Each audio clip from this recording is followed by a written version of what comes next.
Hola Fabián, ¿cómo estás? Muy bien, Laura, gracias.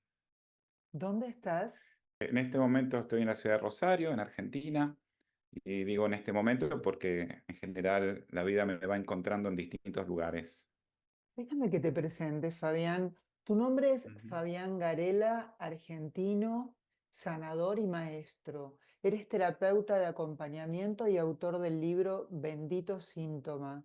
En el pasado fuiste programador de sistemas, hoy trabajas con la inteligencia emocional, la reprogramación y la decodificación biológica, diseñando Ujú. recursos desde la biodecodificación, la neurociencia, la física cuántica, la epigenética. Hace 14 años estudiaste con el maestro Enrique Bourón, estudias la relación entre las emociones y la enfermedad, comprendiendo el mensaje de la enfermedad en lugar de combatirla. Ser codificador biológico es, según tus palabras, parte de nuestro aprendizaje evolutivo. Bienvenido, Fabián. Muchas gracias. Qué lindas palabras. Este, en realidad, el recorrido que cada uno lleva tiene que ver con lo que nos va presentando la vida, ¿no? Y más allá de lo que uno resuena y se siente cómodo en en su propósito en esta vida. Em, la vida nos regala las situaciones difíciles a atravesar para poder formarnos, ¿no? Entonces, eh, uno decide tal vez el camino, pero luego la vida nos ofrece la maestría. Ujú, ujú. Bueno, vamos a hablar sobre decodificación biológica y de cómo nuestras emociones impactan en la enfermedad, digamos, mental, sea física, sea espiritual, emocional. Y para empezar, me gustaría tu definición de qué es la decodificación biológica.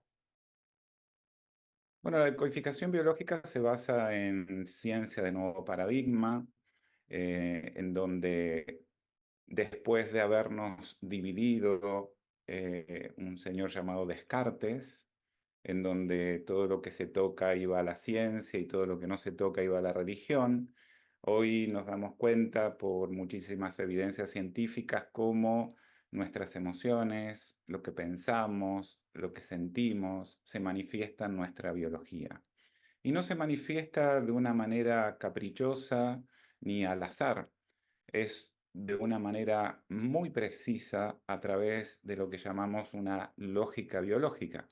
Nuestro cerebro tiene cientos de miles de años evolucionando para hacer una sola labor, que es mantenernos vivos. Y para poder mantenernos vivos utiliza una estrategia básica, que es adaptarnos a nuestro medio, adaptarnos al entorno.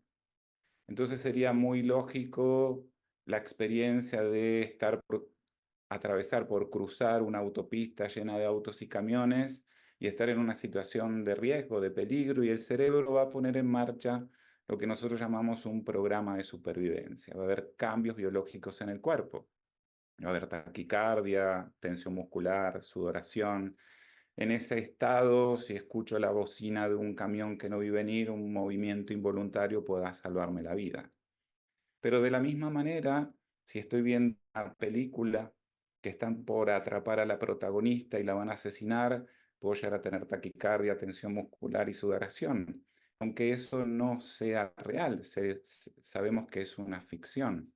Nuestro cerebro no puede entender que aquello que está allá afuera es una interpretación mental, ni siquiera puede entender que le está pasando a otro y actúa en mi guía. Por lo tanto, lo que nos ofrece la decodificación biológica es poder comprender cómo nuestros estados emocionales actúan en nuestra biología. Sabemos de las experiencias de demostración del doctor Bruce Lipton, de cómo nuestras creencias y emociones cambian nuestra genética, y poder comprender exactamente qué tipo de conflicto emocional está asociado a cada tipo de patología, a cada órgano del cuerpo, a cada tejido del cuerpo. Esa lógica es una lógica biológica que utiliza el cerebro para ayudarnos a sobrevivir. Cuando nos damos cuenta que podemos ir hacia esas emociones, hacia esos estados emocionales, podemos resignificarlos, podemos aprender de ellos a vivir de otra manera y entonces tal vez no necesitar las enfermedades o las manifestaciones biológicas. Sí, inclusive me gustaría comentar que el tema del tiempo, para el inconsciente tampoco existe el tiempo, porque de alguna forma si yo estoy anclada en algo que pasó hace un año, para mí es presente, sigue siendo presente.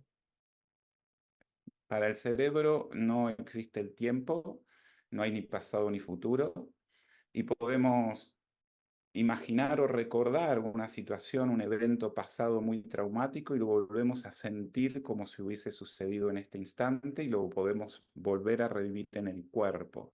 El cuerpo es quien nos ofrece la posibilidad de conectarnos con esas emociones que han sido ancladas en nuestro interior. Nuestro cerebro tiene una estructura que procesa emociones que se llama amígdala. Esa amígdala lo que guarda son los registros emocionales de las memorias. Por lo tanto, si hemos vivido un hecho muy traumático, por ejemplo, una noche calurosa, oscura, en una plaza, el cerebro va a guardar todas esas variables porque realmente el hecho emocional fue muy movilizante para que la próxima vez que suceda tengamos recursos para poder atravesar esa situación. Tal vez esta persona vivió 10, 15 años después de esa situación traumática y hoy, sin recordar absolutamente nada de aquella situación, le toca atravesar por un parque a oscuras una noche calurosa. El cerebro va a poner en marcha lo que llamamos un programa de supervivencia, cambios biológicos en el cuerpo, porque entiende que puede repetirse aquello que fue vivido en el pasado y puede darle una alergia, puede darle pánico, puede darle taquicardias, puede haber manifestaciones, aunque hoy no esté sucediendo nada, solamente por aquel recuerdo incorporado, anclado en la memoria emocional. Me llama la atención lo sencillo que tú explicas con respecto a cómo nos adueñamos de los síntomas, pasamos a ser nosotros. Es decir, si yo tengo alguna enfermedad, yo soy diabético, yo soy hipertenso, yo soy eh, lo que sea, pero ¿cómo eso influye en mi biología? ¿Qué podrías decirnos? El tema es que a partir de nuestras palabras, que no son inocentes, estamos creando realidad, ¿no? Sabemos que las palabras van siempre acompañadas de pensamientos y emociones. Y eso es lo que hace que nuestro cerebro tenga que actuar para ayudarnos a sobrevivir. Entonces, si yo digo soy diabético, pero con un estado emocional asociado mm, de miedo, de incertidumbre, de que esto va a suceder para toda la vida, porque me lo han dicho así, yo lo he creído así, pues eso, justamente por física cuántica, es lo que estamos creando. ¿Sí? Entonces, nuestra expectativa, nuestro pensamiento respecto a aquello que estamos atravesando, ya sea una enfermedad como cualquier otra situación movilizante en la vida, si yo lo miro desde ese lugar, si yo lo observo desde ese lugar dramático, oscuro, terrible, de miedo, así lo voy a atravesar y así lo voy a vivir. Y el cerebro va a tener que actuar en consecuencia para ayudarnos a adaptarnos a esa situación con más síntomas. Es necesario para una transformación profunda, para una sanación, un cambio de perspectiva, un cambio de mirada, poder movernos a un lugar que nunca fuimos y que es desconocido. Y no estamos acostumbrados a ir allí. De hecho, ni siquiera nos damos cuenta que estamos atrapados en esa trampa de observar la realidad desde ese lugar. Entonces afirmamos, yo soy diabético, ¿no? O como podemos escuchar a algunos profesionales, hoy operé un hígado. Y en realidad no somos nuestras manifestaciones biológicas. No somos una parte del cuerpo, somos un todo que se manifiesta a partir de lo que vivimos por dentro. Sucede que eso que sentimos es tan sutil que pasa desapercibido por nuestra conciencia. Hay otra estructura interna muy importante del cerebro que se llama sistema activador reticular ascendente, un nombre horrible, su sigla es SARA. El SARA es un filtro, literalmente. Nuestro consciente utiliza entre un 5 y un 10% de la capacidad total de nuestro cerebro. Es muy pequeño. Por lo tanto, usamos nuestro consciente para las cuestiones nuevas, para las urgencias, para lo posiblemente dramático o riesgoso. Ejemplo, vamos a aprender a manejar. Tenemos un estrés terrible. No existe otra cosa en nuestro universo que un volante, una palanca de cambios, unos pedales y una calle por donde hay que ir derecho, ¿no?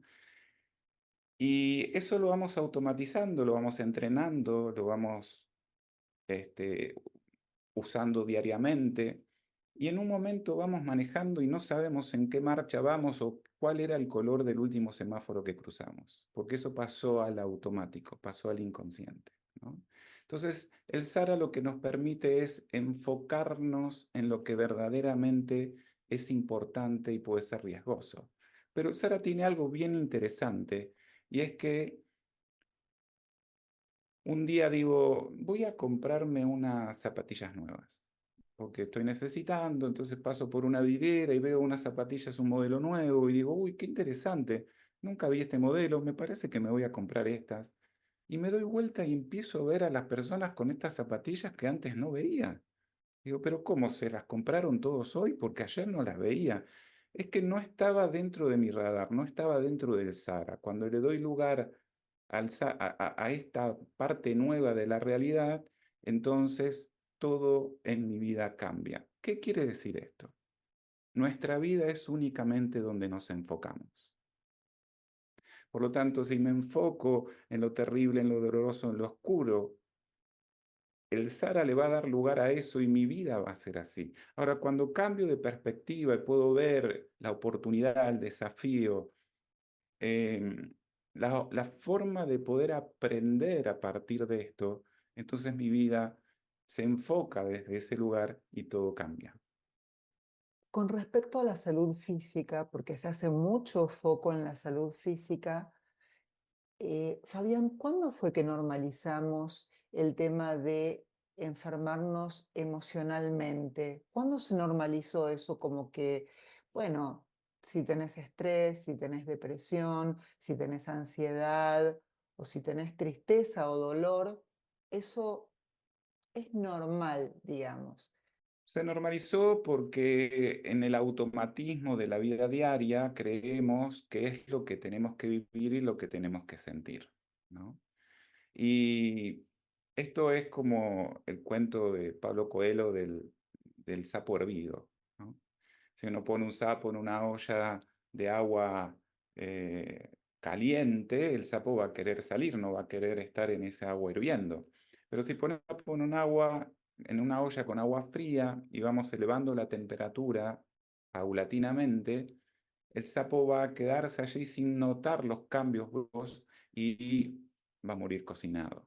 Y esto es lo que vamos haciendo, vamos normalizando cosas que no son normales. Entonces normalizamos el automatismo, normalizamos que estamos cansados y tenemos que seguir, normalizamos que sentimos angustia pero tenemos que sentirla.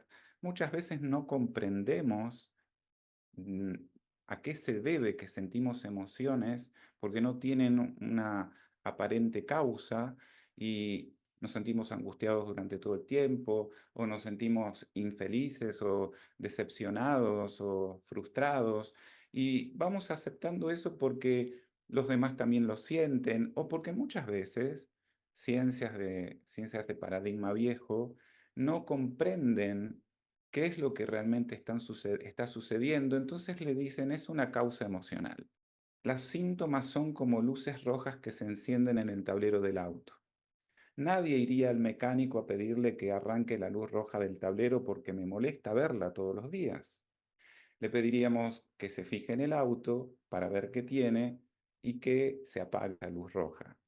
Cuando tenemos una luz roja en la vida, cuando tenemos un síntoma, cuando tenemos un malestar, cuando la estamos pasando mal, tratemos de erradicarlo por todos los medios, pero la luz roja no es el problema. El síntoma jamás es el problema. El síntoma solamente está evidenciando que hace falta atender algo que está a otro nivel. Y si nos quedamos peleando contra el síntoma, nos estamos perdiendo la oportunidad de comprender qué es lo que nos viene a decir y qué es lo que nos viene a enseñar. Porque la biodecodificación o la decodificación biológica es muy precisa para decirnos cuál es el mensaje del síntoma. Me gustaría que hablaras un poco acerca del impacto que tienen las creencias en nosotros y cómo influye trabajar en el árbol genealógico. Por ejemplo, mi familia tiene cierto, vamos a decirle, forma de hacer una receta, porque es la receta de la familia. Y para el dinero nosotros nos manejamos de tal manera. Y con el tema de las relaciones o de la sexualidad, nosotros resolvemos de esta manera. Ahora, ¿cómo darnos cuenta en un momento que por ahí esos son los valores que a mí me enseñaron, pero esa no soy yo? ¿Qué me convierte en la oveja negra de la familia? Bueno, ahora hay una moda de hablar de esa manera, ¿no? Eh, Antes que nada, tener en cuenta que cuando hablamos de genealogía y de programas de supervivencia que vamos heredando de nuestra familia, es una forma de interpretación, ¿sí? No estamos buscando ni culpables ni juzgando lo cómo vivieron.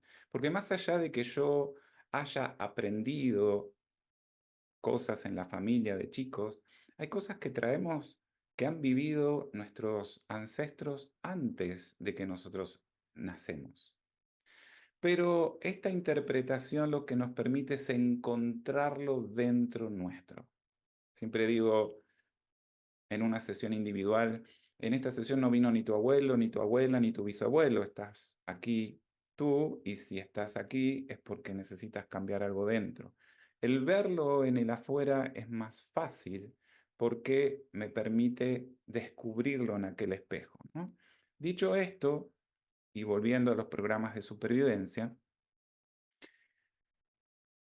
todos estamos conectados en un campo de información que ya está totalmente medido y estudiado hace más de 150 años, que Carl Jung le llamó inconsciente colectivo, que Rudolf Sheldrake ahora le llamó campo morfogenético, y que funciona para poder adaptarnos a las circunstancias que vivieron otros antes que nosotros. Hoy hay elefantes en África, en ciertos zoológicos, en donde nacen sin colmillos. Y lo estudian y no hay ningún problema genético. El problema es que por generaciones esos elefantes fueron asesinados por el marfil de sus colmillos. Y no hubo ninguna mamá elefanta que le haya dicho a su elefantito en la panza, hey, mejor nacés sin colmillos, así no te matan. Hay una información que se va transmitiendo de generación en generación para tener más chances de adaptarnos al medio y poder sobrevivir.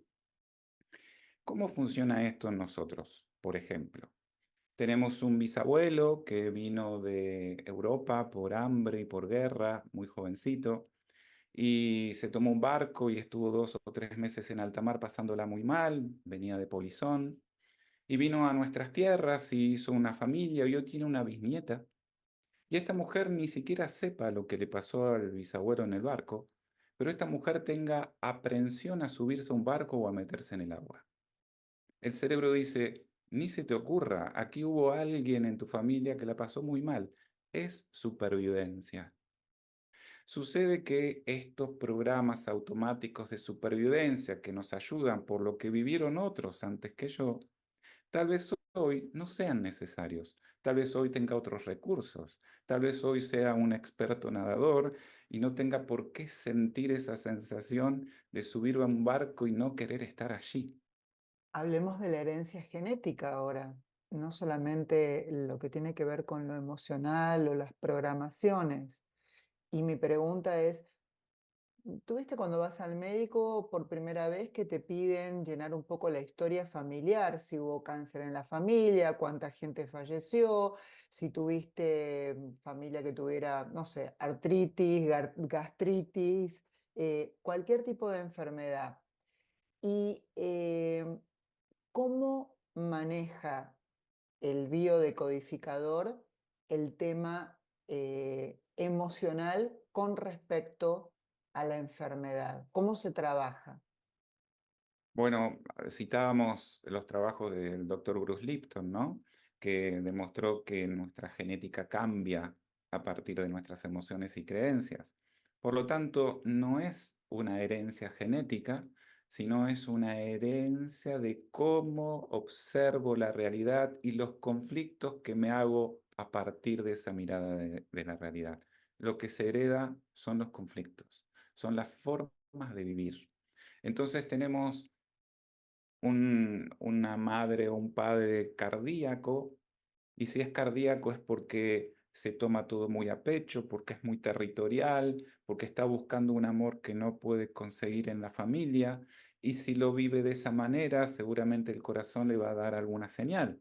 En realidad, el hijo, la hija de este hombre, si lleva los programas de supervivencia de su padre, va a volver a ver la vida de una manera territorial, buscando un amor que no consigue, tratando de encontrar ese amor en el hogar que tal vez el padre no encontró, y va seguramente a repetir una enfermedad, no por una cuestión genética, sino por un programa de supervivencia heredado que nos condiciona a ver la realidad como si repitiéramos situaciones en nuestra vida, como si repitiéramos las situaciones que vivieron nuestros ancestros sin darnos cuenta, y repetimos las mismas emociones para tener la oportunidad de aprender de ellas, expandir nuestra conciencia y evolucionar espiritualmente, ¿no? A veces repetimos los malos hábitos también, que eso nos lleva a decir, bueno, viste, mi familia sufría de eso, son todos hipertensos, yo también. O sea, estoy justificando la enfermedad de alguna manera con un mal hábito que me va a llevar a la larga a eso.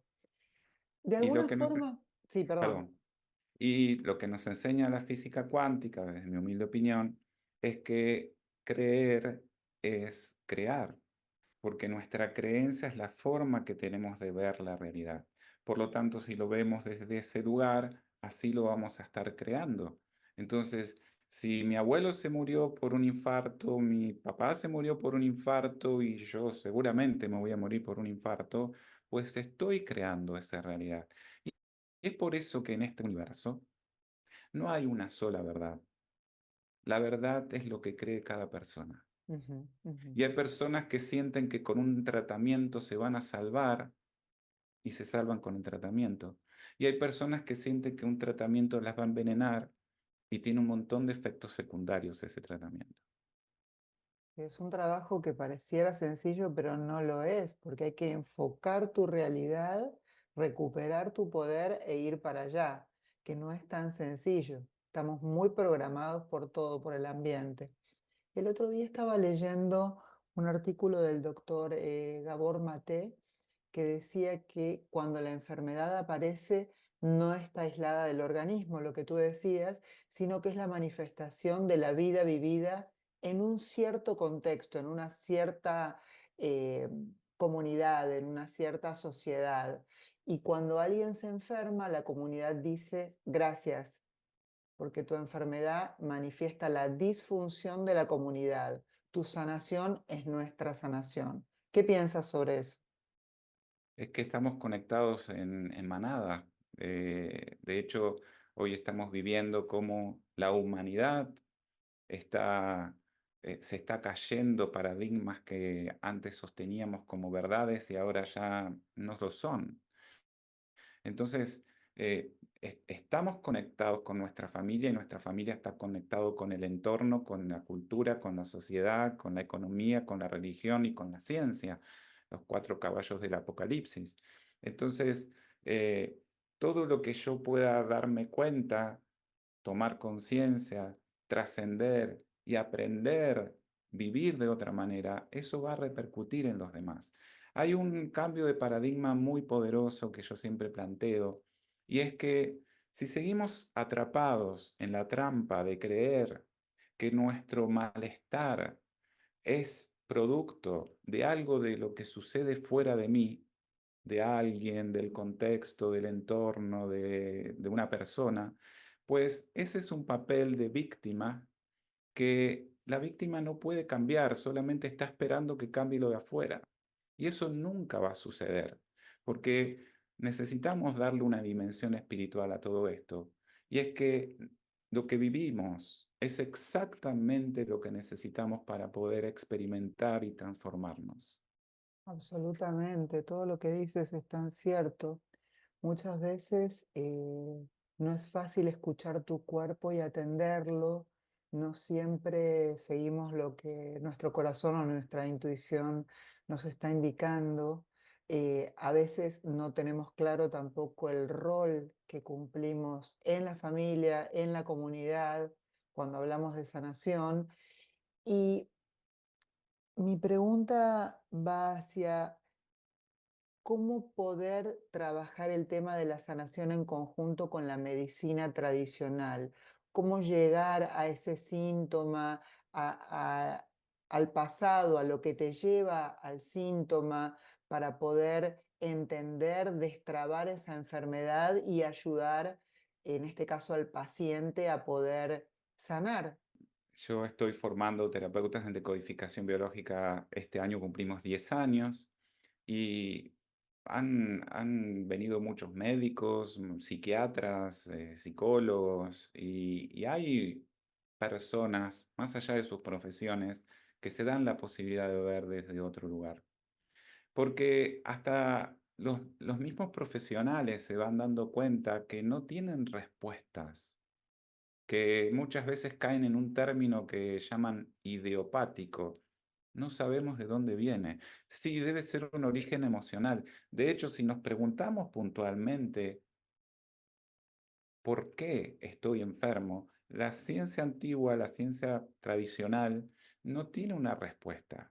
Y debe ser que, y empezamos a escuchar distintos motivos, y cambiamos de profesional y los motivos cambian. Entonces, eh, yo siempre digo, no hay que renegar de las cosas. Y pongo como ejemplo, si yo cruzo la calle y me atropellan, por favor llámeme a un hospital y denme los antibióticos que me tienen que dar y después vamos a decodificar el para qué tuve que vivir esta situación. Entonces, todo es necesario y la experiencia que tengo es justamente la que tengo que tener para poder atravesarla y transformarme. Para entender un poquito más de los síntomas, ya que me hiciste esta linda pregunta, doy un pequeño ejemplo. Si cualquier animal en la naturaleza, un mamífero, se traga un hueso demasiado grande, ese hueso puede obstaculizar su estómago, perforar el estómago y perder su vida. Nuestro cuerpo cuenta con células que se llaman interoceptivas. Estas células interoceptivas son como sensores que tenemos dentro del cuerpo que le informan al cerebro el estado interior de nuestros tejidos, de nuestros órganos. Entonces, cuando hay una obstaculización en nuestro estómago, estas células interoceptivas le avisan al cerebro y el cerebro pone en marcha un programa de supervivencia, cambios biológicos en el cuerpo que nos ayudan a sobrevivir. Va a generar unas células especiales en el estómago que segreguen mucho más ácido clorhídrico para poder desintegrar ese hueso, digerirlo y luego vuelve a poner todas las células en su normalidad. Es un proceso absolutamente natural que sucede en cualquier mamífero que se traga un hueso demasiado grande.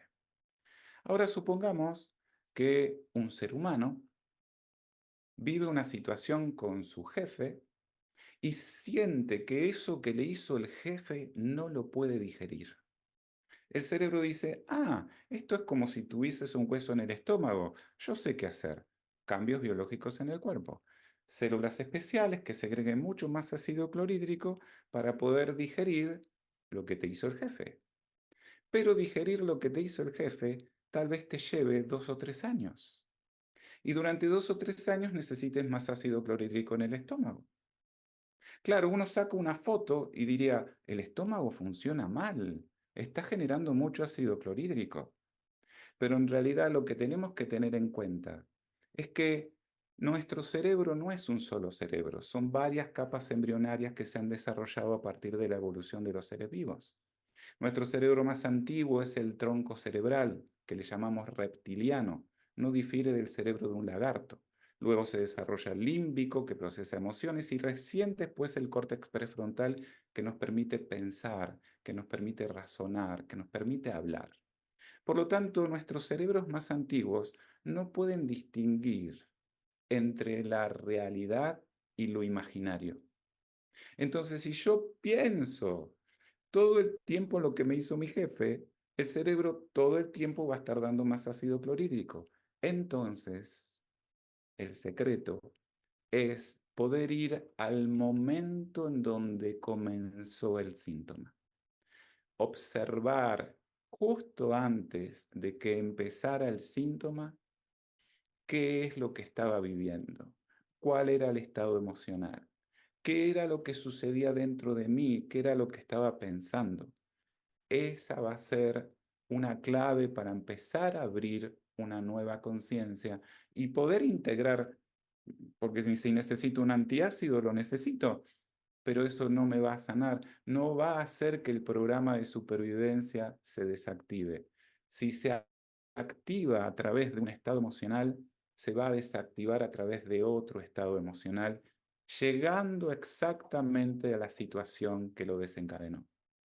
Hablando de los animales y todo lo que tenemos que aprender de ellos, el animal, vamos al ejemplo del animal que está pastando, por ejemplo. Tú dices, sea una cebra que está pastando, llega una leona, lo persigue, puede llegar a salvarse, supongamos que se salva, al tiempo, al rato está pastando nuevamente, no tiene ese recuerdo de que, si voy a estar comiendo, voy a estar distraído y viene el león y me come. Eso somos nosotros.